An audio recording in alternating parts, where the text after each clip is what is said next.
Kadara ko ganganci a ciki wanne ne za mu riga? Ki bar wa Allah lamarin ki dan ya so shi zai miki.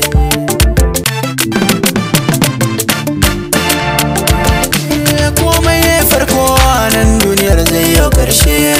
Yarda da Allah sarkin da yau kai harshe. Ba mai bayarwa makagi take fa za ya kashe. Amsagir na gane waka baiwa ne. Wata ranar Monday na zaune a cikin ɗakina, na ga madona ina so ga na wuce aikina. Na je gungunmi ta shafan kai raina mai kuna. Allah ya kiyaye ta faɗin ban maye. Suna kan hanyar zuwa gun aiki bana dare, fara fuskata cikin nutsuwa ni ban yin sauri. Na haukan mashin ina zan kai karce mariri. Mun haukan hanya zancen ba karya. Na somo aiki ringin na waya ta sai kara. Lambar ba suna na kara da na yi saurara.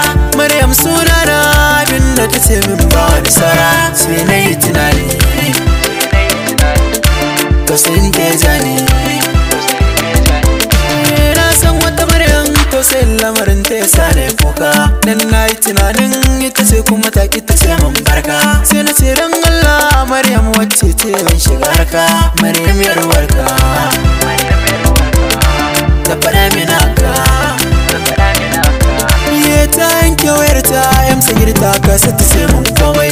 Ta bar ni da zancen tunanin raina na yi maimai. Dan uwa ta gaice so ya sa Maryam har ta rame. Ku saurare ni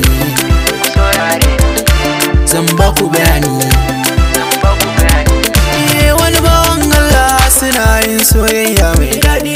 Maryam na san shi yana san ta ba sa yin kauri.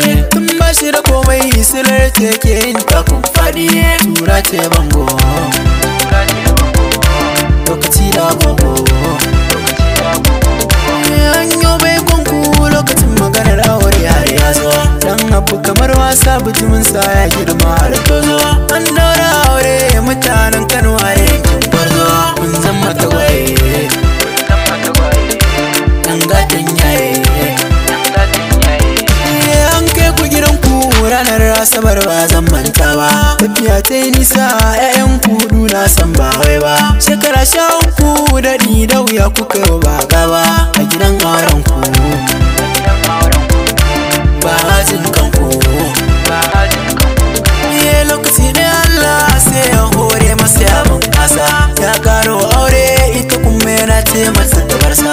Ya ba ta takarda biya ya hudu ya bata abinsa. Mu ji tsoron Allah sarki zallala. Ya manta latin da Maryama ta masa baya. Ta yi masa gata amma shi ya juya mata baya. Fata na Maryam kirki Allah ɗaya ba jayayya. Shi zai mana ɗauki cikin lamarin mu manta da komai. BZ Mix.